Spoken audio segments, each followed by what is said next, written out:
No, again.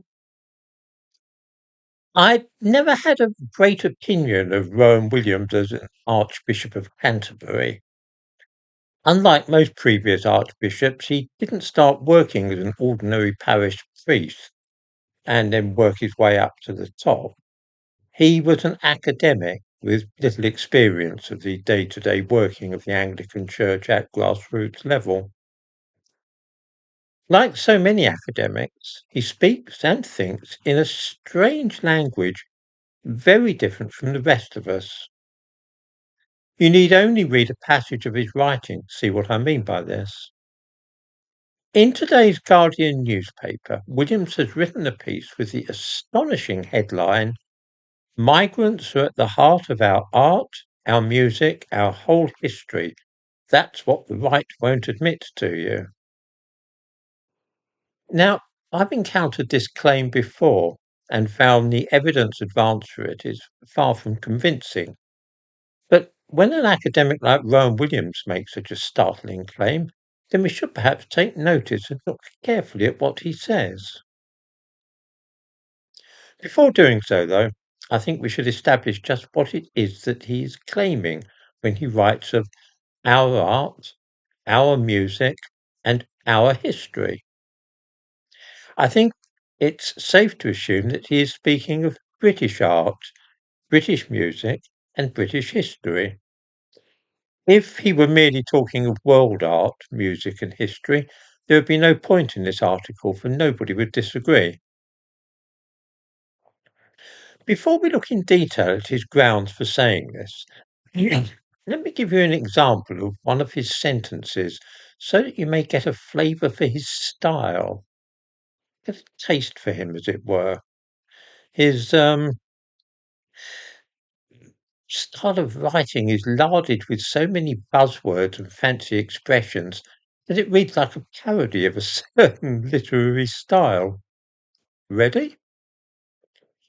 What we call migrant forms in the 2019 colloquium are not some sort of pollution that compromises an original hermetically sealed culture, but the product of a mobile and often cruelly insecure and unjust human world. Don't it talk good? But what does he actually mean? His claim that migrants are at the heart of our art, that is to say British art, Gainsborough, Turner, Constable and so on, is founded in the indisputable fact that some immigrants to this country in recent years have produced works of art. He gives the example of Issam Korbaj, a Syrian who now lives in this country, who has produced works about refugees.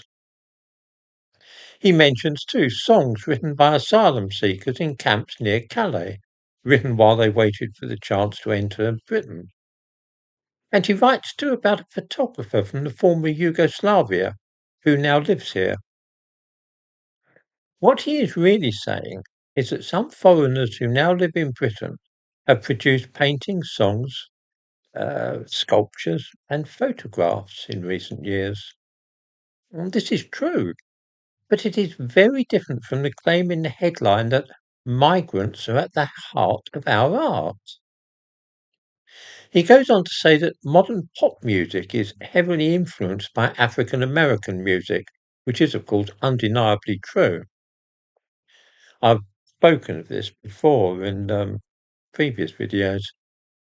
This is a fairly recent phenomenon, though, starting barely a century ago with jazz.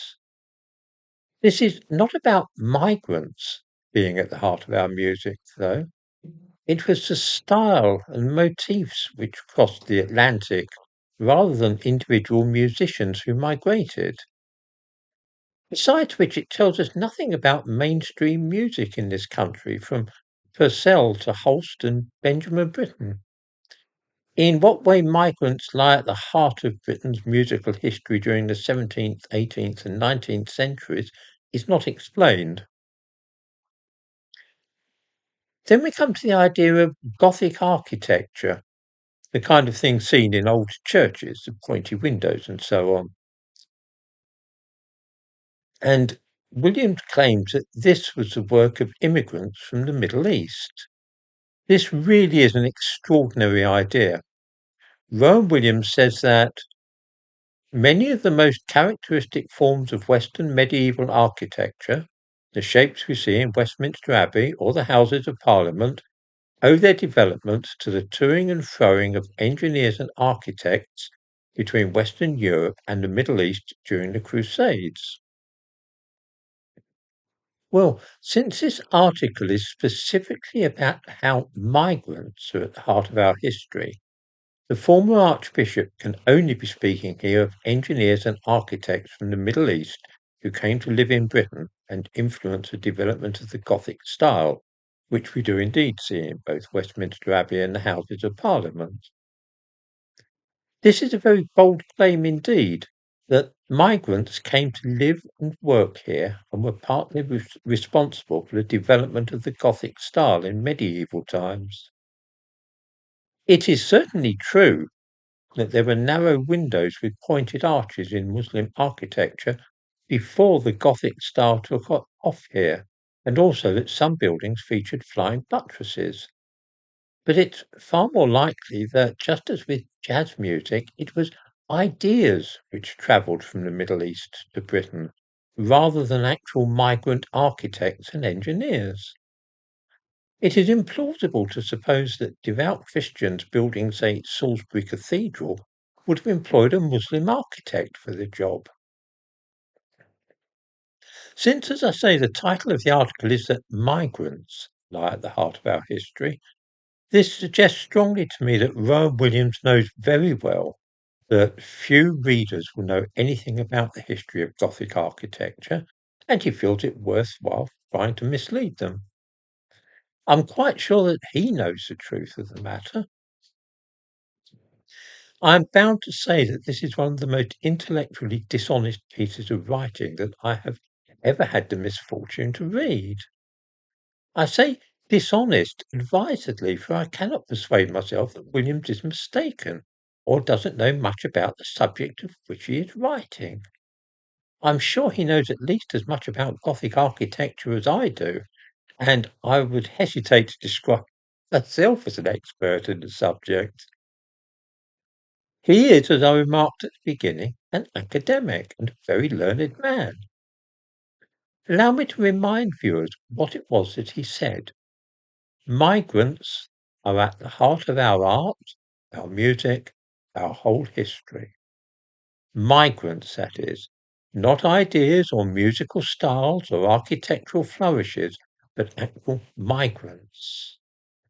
In the description to this video, I give a link to this atrocious piece of writing so that viewers may make their own mind up about it.